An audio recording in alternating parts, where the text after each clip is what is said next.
তাহলে আপনি আপনার মাকে খুঁজে কি করবেন? আপনার মা তো সবই জানে। আমার মনে হয় আমি যে কোনো মুহূর্তে মারা যাবো এই জন্য। তো এখন আর বলে কি হবে? এখন কেন খুঁজতেছেন? তো ওরে আপনি রাখেন, রাখার পরে আমি 2-1 মাস পরে আইসা ওরে নিয়ে যাব। এটাই কি শেষ যাওয়া? এই শেষ যাওয়া, আর আসে নাই কখন। গ্রামের বাড়ি কোন জেলা কোনো কিছু জানে না, না? শুধু ওর আম্মাও নাকি ছোটবেলায় হারাই গেছিল। আচ্ছা, বাপ মার কথা মনে করে কান্নাকাটি করার দরকার আছে? এরকম বাপ মা আসলে ওই যে যার ব্যথা সেই বলতে পারে। এটা আসলে আমার আপনার জায়গা থেকে জাজ করা খুবই কঠিন। আসসালামু আলাইকুম প্রিয় দর্শক এবং শ্রোতা। আল্লাহ সর্বাবস্থায় আমাদের সবার মঙ্গল করুন, সবসময়ের মতো সেই প্রার্থনা করে শুরু করছি আপন ঠিকানার বেসিক ভিডিও। যে গেস্ট দয়কে দেখতে পাচ্ছেন তাদের কাছে যাওয়ার আগে আমি বলছি যে যদি আপনি অনুষ্ঠানে আসতে চান পরিবার খোঁজার জন্য, কিংবা আপনার পরিচিত কাউকে পাঠাতে চান যিনি পরিবার থেকে ছোটবেলায় যে কোনো কারণেই হোক ডিটাচড হয়েছেন কিন্তু পরিবারে ফিরতে চান, এরকম কেউ থাকলে দয়া করে আমাদের সঙ্গে যোগাযোগ করবেন এবং অবশ্যই তাকে অন্তত আমাদের এখানে যে কার্যক্রমগুলো হয় সেটা সম্পর্কে অবহিত করে তারপরে পাঠাবেন। আমাদের সঙ্গে যোগাযোগ করার নাম্বার আপনারা স্ক্রিনে দেখতে পাচ্ছেন। এছাড়া আপনারা চাইলে আমাদের যে ফেসবুক পেজে দেখছেন সেখানেও আপনারা ইনবক্স করতে পারেন আপনাদের ফোন নাম্বার সহ। আমরা আমাদের যিনি রিপ্রেজেন্টেটিভ আছেন তিনি আপনাদের সঙ্গে যোগাযোগ করবেন। সো আমি কথা বাড়াচ্ছি না, যিনি আমার সঙ্গে আছেন চলুন একটু পরিচিত হওয়ার চেষ্টা করি। আপনি তো মূলত ভিকটিম, আপনার নামটা একটু বলেন। আমার নাম আখি। আপনি তো পরিবার খুঁজছেন, রাইট? হ্যাঁ, আখি। আর উনি আপনার আমার বোন। নামটা বলেন একটু। আমার নাম হেলেনা। হেলেনা। তো আখির ঘটনাটা একটু আখির মুখে শুনি কিছুক্ষণ, তারপর আপনার কাছে আসবো। কি হয়েছে বলেন। আমি শুনছি আমার বাবা মা নাকি আমার এখনকার যে দত্তক বাবা মা ওনাদের কাছে রাইখা চলে গেছে। কবে শুনেছেন এটা? কিভাবে জেনেছেন? এটা আমি ছোট থেকেই জানি। কিভাবে জানছেন? এই যে লোকজন বলা বলি করতো এইভাবে। কোন জানতাম। বয়সে এটা? ছোট থাকতে। একদম ছোটবেলায়? হ্যাঁ, তো যখন বুঝি আর কি। জি, তো আপনার বাবা মাকে কি আপনি বলতাম না যে ওরা ওরা এরকম কেন বলে? না, কখনো বলতেন না? তো এখন আর বলে কি হবে? এখন কেন খুঁজতেছেন? এই যে দেখি সবাই খুঁজা পায় এই জন্য। আপনি নিজে দেখেন আপনার এই বাবা মার ঘরে আপনার আদর যত্নের কমতি ছিল কোনো? তো তারপরেও খুঁজে দরকারটা কি? তো আপনার বর্তমান বোন বা পরিবার যারা আছে, বাপ মা বেঁচে আছে, এরা কষ্ট পাবে না? আপনাদের পরিবারেও বড় হয়েছে, জি। তাই না? আপনি হচ্ছে বয়সে বড়। হ্যাঁ, ঘটনাটা কি করেছে একটু বলেন তো। মানে ওরে যখন নিয়ে আসে, আমরা যেই বাড়িতে ভাড়া থাকি তখন আমার বয়স হবে 7 কি 8। জি। তো তখন আমরা যেই বাড়িওয়ালার বাসায় থাকি আমরা একারাই, মানে আমরা ভাড়াটিয়া হিসেবে আমরা একাই। তো ওনারা ওইখানে থাকতো না, ওনারা ওনাদের গ্রামের বাড়িতে থাকতো। তো আরেকটা রুম ভাড়া দিবে, তারপরে দেখি ওর আম্মা আর কি ওরে নিয়ে আসছে রুম নিতে। জি। তখন ওর বয়স 3 মাস। আচ্ছা, তারপরে আমাদের বাড়িতে রুম নিল, নেওয়ার পরে ওটা আপনাদেরই বাড়ি না, নাকি আমাদের আপনারা ভাড়া আমরা থাকেন? যে ভাড়া থাকি ওই বাড়িতে জি আর জি। কি। হুম। তো এখানে রুম নেওয়ার পরে এখন ও তো খুব ছোট, ওর বাবা যেহেতু নাই, ওর বাবা ওর মা যখন ওর 3 মাসের গর্ভে তখন ওর বাবা মানে চলে গেছে ওর মাকে ছেড়ে। তো এখন ও বাচ্চা নিয়ে কিভাবে কি চলাফেরা করবে। এগুলো 7 বছরের বাচ্চা, আপনার তো বোঝার কথা না। আমি আমার আম্মার কাছ থেকে গল্প শুনেছি। শুনেছেন, জি। হ্যাঁ, তো তারপরে মানে ওরে রাখার জন্য আমার আম্মার কাছে একটা ছোট মেয়ে চাইছিল ওর আম্মা। হুম। বলছে যে আপা আমার একটা ছোট মেয়ে খুঁজে দেন, আমার বাচ্চাটা দেখাশোনা করবে, রাখবে, তাহলে আমি একটা চাকরি বাকরি নিয়ে মানে রুম ভাড়া দিতে পারবে, চলাফেরা করতে পারবে, এইটা বলছে আর কি। তো আমরা ওইখানে নাকি নতুন ছিলাম তখন। তো আমার আম্মা বলছে কি আমার তো এরকমের কোনো পরিচিত লোক নাই। তো আমি তো সারাদিন বাসায় থাকি, ও তো ছোট মানুষ, একটা ছোট বাচ্চা কি দেখাশোনা করবে। তো আমি যেহেতু বাসায় থাকি আমার কাছে রাইখা চাকরি কর, সমস্যা নেই। তো ওর মা বললো কি তাহলে তো ভালোই হয়। তারপর থেকেই মানে ওই 3 মাস বয়স থেকেই আমার আম্মা ওরে রাখা ধরলো। জি। আপনারা ভাই বোন তখন কয়জন? আমরা 3 জন, 2 বোন 1 ভাই। আমি মানে সবার ছোট ছিলাম। ব্যাপারটা এরকম ছিল যে এখানে আসলে আপনার মায়ের দয়া, এছাড়া বাচ্চা দত্তক নিতে হবে বা নিয়ে আসতে হবে না, এরকম কোনো ব্যাপার না, ছিল না, না? না, এরকম কোনো ব্যাপার ওকে, না। জি। তারপর? তারপর থেকে ওর আম্মা চাকরি নিল ওখানকারই। আমরা তখন ওই যে ফতুল্লা থাকি। জি। ফতুল্লা থেকে যদি কেউ মানে রিস্কাওয়ালা বা কোনো গাড়িওয়ালারে জিজ্ঞেস করে যে আমি পাকিস্তান বিল্ডিং এর সামনে যাব, হ্যাঁ। নাম বললেই চিনতো। আপনারা ওই তো এখন গল্লিটা। এখন তার ওখানে নাই? না, না, এখন ওকে, ফাইন, ওখানে। ঠিক আছে। ওইখানে কয় মাস ওর আম্মা চাকরি করলো। তারপরে নাকি ওই যেই মানে ওইখানে গার্মেন্টস না হয়তো বা ওই যে জুতার ফ্যাক্টরি আর কি, ওইখানে চাকরি করলো কয়েক মাস, তারপর ওই ফ্যাক্টরিটা বন্ধ হয়ে গেল। হুম।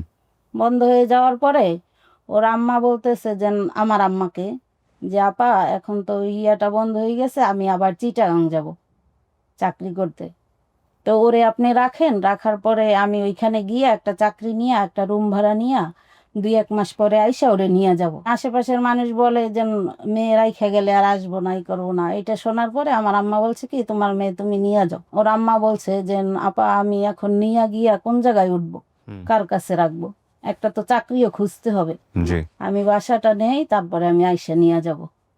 এই কথা বলে আর কি চলে গেছে। যাওয়ার পরে আর কোনো খোঁজ খবর নাই। 4-5 মাস হয়ে গেছে, খোঁজ খবর নাই। তারপরে একদিন হঠাৎ করে আমরা ওরে নিয়ে আমাদের গ্রামের বাড়িতে বেড়াইতে আসি। তা আসার পরে আমার বড় মামা ওইখানে ছিল। তারপর ওর আম্মা আসছে আর কি। আসার পরে আমার বড় মামা আমাদের খবর দিছে যে আখির আম্মা আসছে, তোমরা আইসে পড়ো। তারপরে আমরা বাড়ি থেকে আসছি। আসার পরে আমার আম্মা তো ওরে দিয়া দিছে, যে তোরে আমি তখনই বলছিলাম যে সবাই বলা বলি করছে যে মেয়ে নিব নাই করবো না, তুমি তো ওই কাজটাই করলা। তারপরে আমার আম্মা ওরে আর কি দিয়া দিছে যে আমার তো ছেলে মেয়ে আছে, আমার তো দরকার নাই, তোমার মেয়ে তুমি নিয়ে যাও। তারপর আর কি নিয়া ওর আম্মা নাকি এই যে ধর্ম ভাই রাখছিল না বোন, ওইখানে ওরে নিয়ে আর কি রাখছে। আপনাদের পরিচিত? না, আমাদের পরিচিত না। আচ্ছা।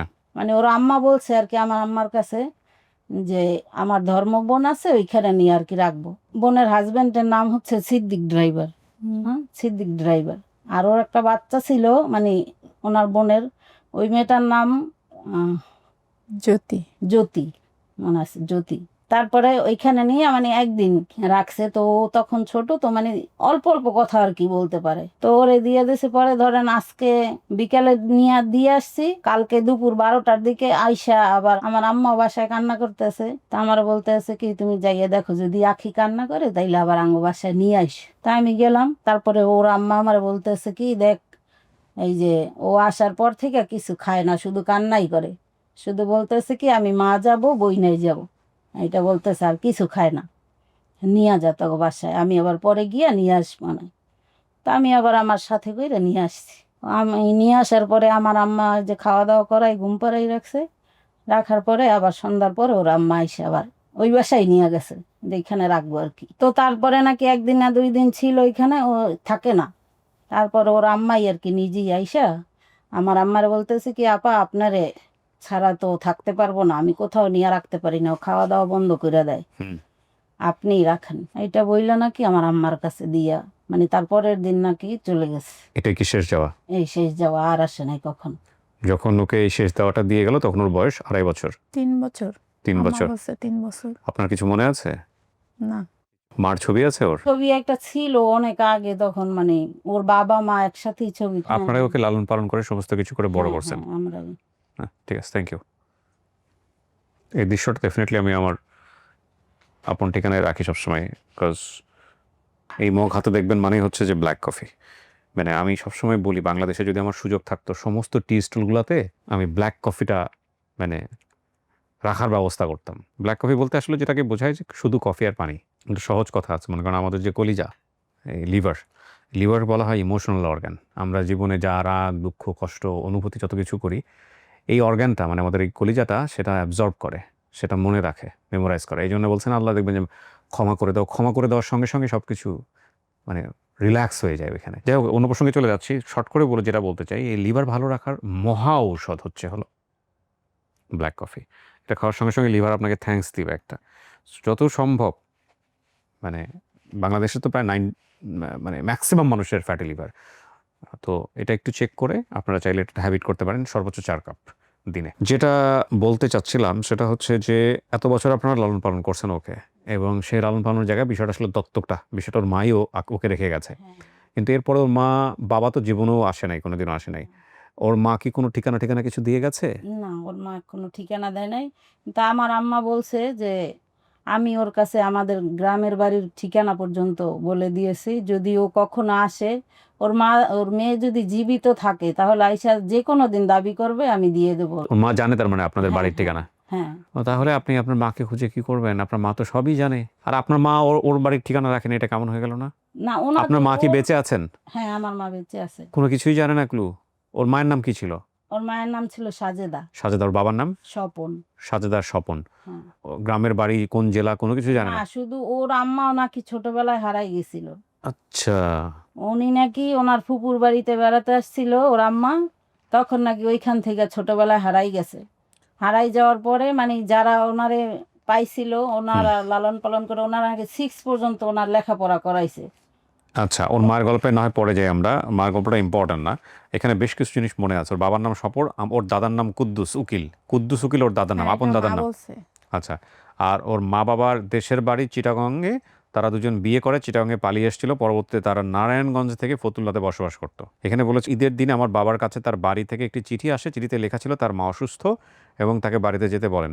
আমার বাবা চিঠির কথাটি আমার মাকে জানায়। আমার বাবা তারপর চিটাগংয়ে চলে যায়। তখন আমি আমার মায়ের গর্ভে ছিলাম।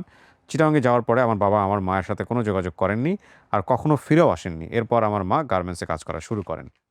আমি হওয়ার পর আমার মা আর কাজ করতে পারেনি। আমার মা যে বাসায় ভাড়া থাকতো সেই বাসায় ছেড়ে অন্য বাসায় ভাড়া নেয়। তখন আমার বয়স ছিল 15 দিন। সেই বাসায় আমাকে দত্তক নিয়ে, মানে দত্তক রাখা বা ওখানে রাখতো। এই হচ্ছে অবস্থা, যে গল্পটা আপনার মুখে আসছে। তো এই হলো অবস্থা। ওর মায়ের নাম সাজেদা, আর বাবার নাম স্বপন, দাদা কুদ্দুস উকিল, ঠিকানা চট্টগ্রাম। আপনার বিয়ে শাদী হয়েছে?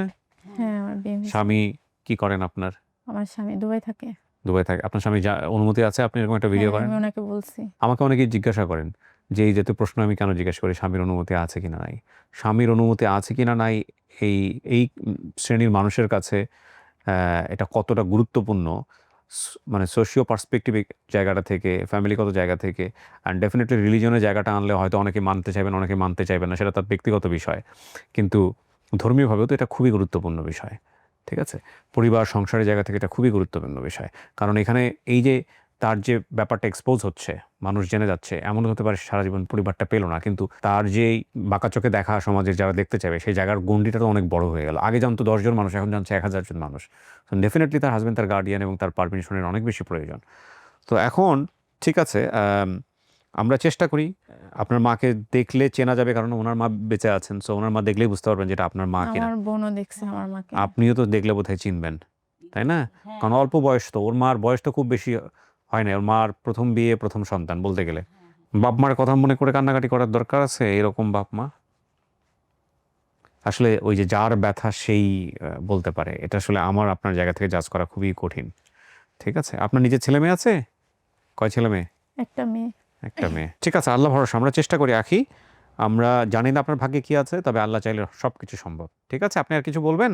না, ওই যে আপনি বললেন বাবা মাকে খোঁজার কি দরকার, মানুষ নানা ধরনের কথা বলে। শ্বশুর বাড়ির মানুষ অনেক বাজে বাজে কথা বলে বাবা মা নাই দেখা। এই জন্য আমার ইচ্ছা আমি মরার আগে আমার বাবা মায়ের যদি দেখতে পারতাম। তাছাড়া আমার অনেক রোগ ব্যাধি আছে, আমার মনে হয় আমি যে কোনো মুহূর্তে মারা যাবো। এই জন্য